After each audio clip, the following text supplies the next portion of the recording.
अस्सलामुअलैकुम everyone, welcome back to my YouTube channel. मैं ठीक हूँ, उम्मीद है आप सभी ठीक होंगे। अगर आप मेरे यूट्यूब चैनल पर नए हैं तो चैनल को सब्सक्राइब करना ना भूलिए। तो चलिए रुक करते हैं हमारी कहानी पलकें झुक गईं, शहरयार और नवल की लव स्टोरी की तरफ। अगर आपको मेरी कहानी पसंद आए तो लाइक कीजिए, कमेंट कीजिए, शेयर कीजिए और चैनल को सब्सक्राइब करना ना भूलिए। तो चलिए स्टार्ट करते हैं हमारी कहानी। जब वो एयरपोर्ट पर था, अम्मी के कॉल्स लगातार आ रही थी। तंग आकर उसने सेल फोन ऑफ कर दिया और तभी ऑन किया जब घर के अंदर कदम रखा। कसक एक दर्द की सूरत दिल से होती पूरे वजूद को सुन कर गई थी। चचा जी कितनी ही देर उसके गले लगे रहे। माँ की मौत का गम मनाने के लिए भतीजे की सूरत में जैसे भाई उनके सामने खड़ा था। वो होंठ भींचे बर्दाश्त से उनके कंधे थपथपाता रहा। रात उसने दादी के कमरे में बसर की थी। सुबह की अजान के साथ ही उसने बिस्तर छोड़कर मस्जिद की राह ली थी। घर आने के बाद उसने अपना मोबाइल देखा तो अम्मी की बहुत सारी मिस कॉल्स थी। दांत पर दांत जमाए उसने उन्हें कॉल मिलाई थी। वो शायद मोबाइल हाथ में ही पकड़े बैठी थी।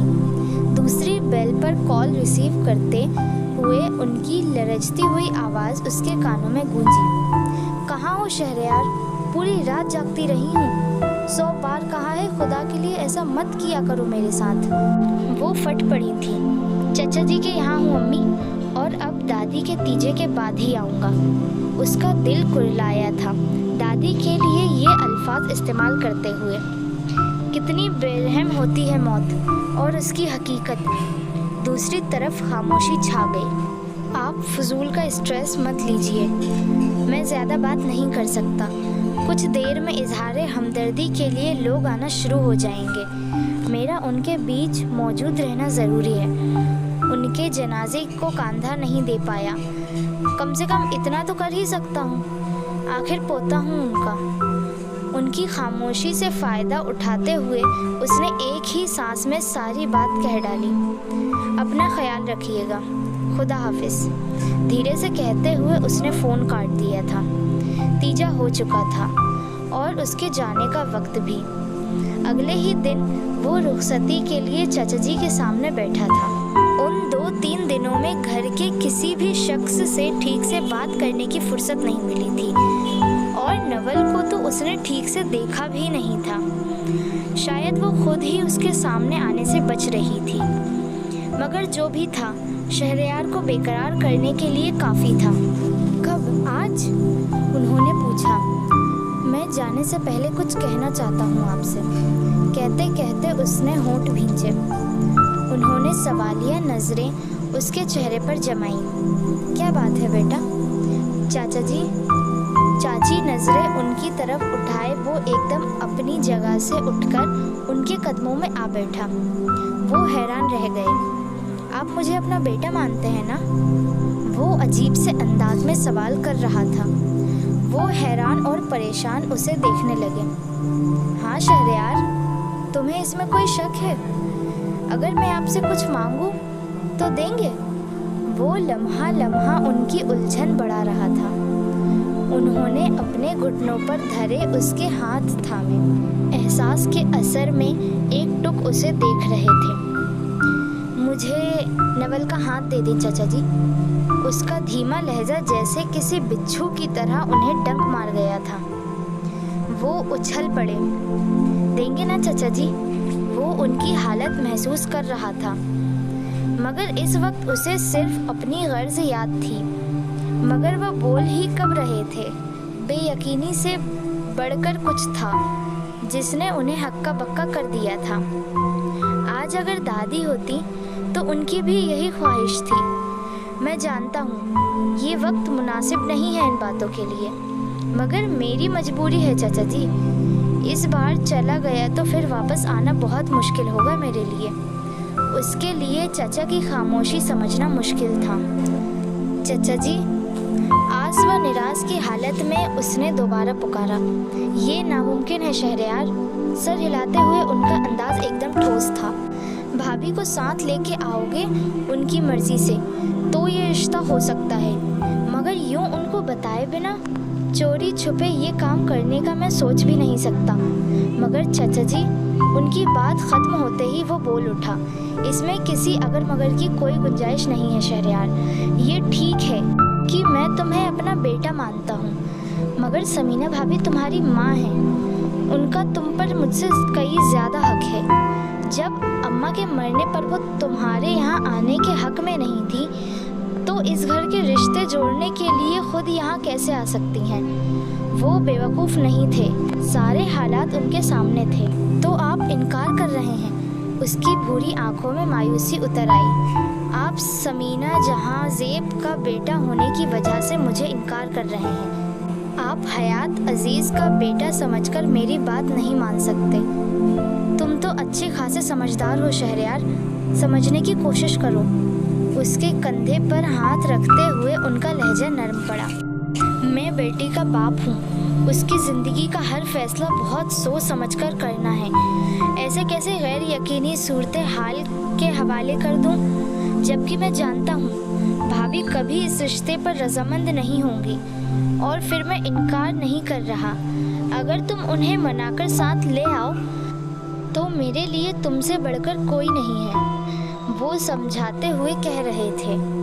ठीक है, उसने एक गहरी सांस लेते हुए सर हिलाया। एक वादा तो आप कर ही सकते हैं ना? वो सवालिया नज़रों से उन्हें देखने लगी। आप कहते हैं तो ठीक है, मैं अम्मी को मना लूँगा, मगर नवल, मेरा मतलब है तब तक आप इंतज़ार करेंगे ना? वो पूछ रहा था। उन्होंने कुछ लम्हे खामोशी की भेंट कर दिए। मैं ज़्यादा वक्त नहीं लूँगा।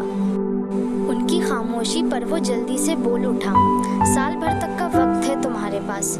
उसके बाद अगर कोई अच्छा रिश्ता आया तो मैं देर नहीं करूँगा। उन्होंने हामी भर ली थी। उसके खूबसूरत चेहरे पर थोड़ी तसल्ली फैली। शुक्रिया चाचा जी।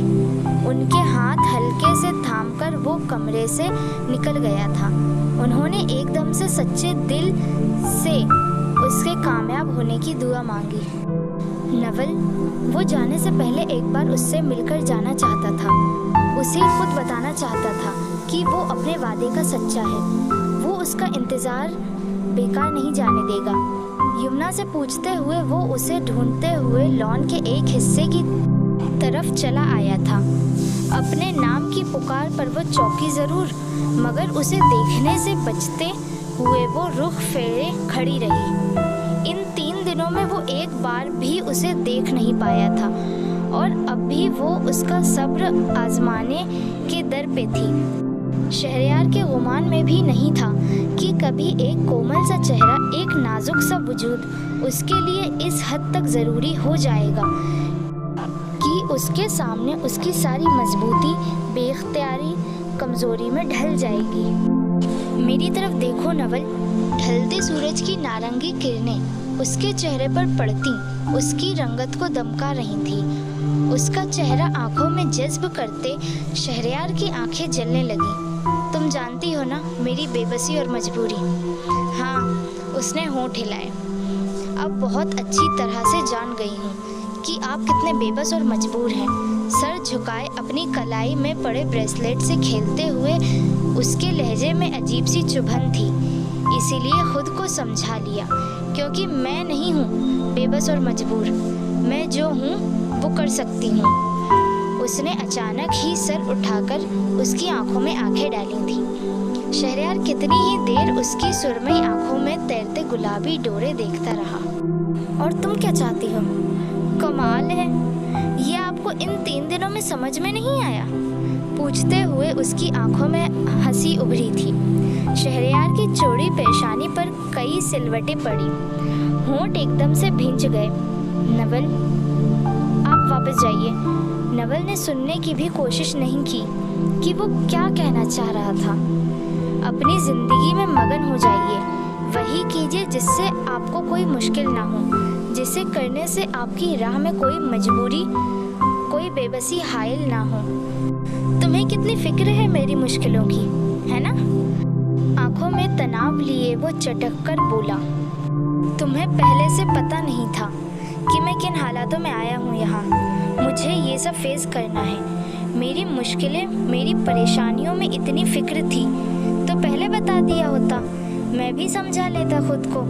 ये कहते हुए उसे अपने तेज लहजे और बुलंद आवाज़ का एहसास हुआ तो एकदम से उसने खुद पर काबू पाया। मैंने तुमसे कहा था ना कि मैं तुम्हारे लिए आऊँगा। उसकी बाजू अपनी पकड़ में जकड़ते उसने अपनी जलती निगाहें उसके चेहरे पर गाड़ी। नवल खामोशी से उसे देख रही थी। क्या मेरे अल्फाज की कोई कीमत नहीं? मैं दादी के लिए नहीं आ पाया। मुझे ज़िंदगी भर तकलीफ़ में रखने के लिए ये एक मलाल काफ़ी है। तुम मत करो मेरे साथ ऐसा। उसके दहकते लहजे में एक साथ गुस्सा भी था, दुख भी था और इल्तिजा भी। मैं अंगारों पर चलूं, मैं सूली पर लटकूं, तुम तक पहुंचने के लिए। हर रास्ता खुशी खुशी अपनाऊंगा। तुम यकीन करो ना करो, तुम मानो या ना मानो, मगर यही सच है। एक झटके में उसका बाजू छोड़ते हुए वो पीछे हटा था। गुमसुम सी खड़ी नवल लड़खड़ा कर रह गई। वो बहुत गुस्से में वहाँ से गया था। नवल ऐसे हालात में उसे रोक तक ना सकी। क्यों रो रही हो अब? कह दिया उसे जो कहना था, निकाल ली दिल की भड़ास। अब इस तरह रोने से क्या होगा? वो सर पकड़े बैठी थी। अंदरूनी शर्मिंदगी व बिखराव लगातार कचूके लगाता उसके आंसुओं में इजाफा कर रहा था। मैंने उसे नाराज़ कर दिया, वो भी उसके जाने के दिन। मैंने सुनने की भी कोशिश नहीं की कि वो क्या कहना चाह रहा था। उसने बाबा से बात भी कर ली थी और मैंने क्या किया? सुर्ख आंखें यमुना की तरफ उठाए वो सुलग रही थी। उसे पछतावा हो रहा था कि उसने बाबा से बात ही क्यों की। यमुना जो मायूसी से उसे देख रही थी चिढ़ गई। तुम फिर से उन्हें गलत समझ रही हो। वो बच्चे हैं क्या जो तुमसे लड़कर अपने किए गए किसी फैसले से मुकरेंगे या पछताएंगे? और इतनी ही फिक्र हो रही है तो फ़ोन कर मना लो उन्हें। किस मुंह से मनाऊं? उसे अपना लहजा याद आया था। शर्मिंदगी से वो फिर रो दी। इसी मुंह से जिस मुंह से उन पर लफ्ज़ों के तीर बरसाए थे। यमुना भी आज उसे जलील करने के मूड में थी। उसे लगेगा मुझे अब पता चल गया है, इसलिए मना रही हूँ, मतलबी हूँ। वो कश्मकश में घिरी थी। सो तो लगेगा। यमुना ने कंधे उचकाए। किसने कहा था तुर्रम खां बनने को? मैंने ये नहीं कहा था कि ये बात जाकर उनके मुंह पर मार भी दो, वो भी तब जब वो बाबा से तुम्हारे रिश्ता मांग चुके हों। यमुना तपी। तो मुझे क्या पता था? वो अफसोस में हाथ मल रही थी। अच्छा छोड़ो, शहरयार भाई इतने भी नासमझ नहीं हैं कि इतनी छोटी सी बात को दिल में फांस बना लेंगे। एक बार ये रिश्ता तय हो जाने दो, सब ठीक हो जाएगा। यमुना ने उसकी हालत देखकर तसल्ली देने की कोशिश की। तुम्हें लगता है सब ठीक होगा? उसका दिल लरज उठा। लहजे में आस और अंदेशे लिए पूछने लगी। जितने यकीन से उन्होंने अपनी माँ को मनाने के लिए बाबा से वक्त मांगा है, होना तो चाहिए। यमुना सोच भरे लहजे में बोली। नवल को उसके आखिरी अल्फाज याद आए थे। डूबता दिल अचानक ही शांत हुआ। लम्हा भर में कितनी ही खुशकुन ख्यालात दामन पकड़ कर बैठ गए। इतनी शिद्दत में बेचैनियाँ वो मेरे लिए ही तो संभाले बैठा है और मैं हूँ फालतू के डर में घुल रही हूँ। क्या हुआ? यमुना ने उसकी बदलती हालत नोट की। मैं सोच रही थी बाबा उन्होंने तो कह दिया कि वो सिर्फ साल भर इंतज़ार कर सकते हैं, मगर तुम इतना भी नहीं कर सकती। यमुना ने उसका जहन पढ़ने की कोशिश की। पागल हो? उसने घुड़क कर उसके हाथ पर हाथ मारा। मैं नहीं करूँगी उसके अलावा किसी से भी शादी। मैं अब उसका इंतज़ार करूँगी, चाहे उसे आने में 1 साल लगे या 1 सदी। मैं उसके अलावा किसी और का ख्याल भी नहीं कर सकती। यमुना, उसकी आंखों में शिद्दत छलकी थी। लहजा धीमा पड़ा। यमुना ने अचानक दोनों हाथों से उसका चेहरा थामा। तुम्हें उनके बगैर जीना नहीं पड़ेगा मेरी बहन, वो तुम्हारा नसीब बनेंगे, यकीन रखो। इतनी देर में पहली बार उसके चेहरे पर पुरसुकून सी मुस्कुराहट उभरी। इंशाअल्लाह। इंशाअल्लाह यमुना ने मन ही मन दोहराया था। आपने हमारी कहानी यहाँ तक सुनी। आपको हमारी कहानी कैसी लगी कमेंट करके ज़रूर बताएं। अगर आपको हमारी कहानी पसंद आई हो तो लाइक कीजिए, कमेंट कीजिए, शेयर कीजिए और चैनल को सब्सक्राइब करना ना भूलिए। तो चलिए मिलते हैं हमारी कहानी के नेक्स्ट एपिसोड में। तब तक के लिए खुदा हाफिज़। Thank you for watching.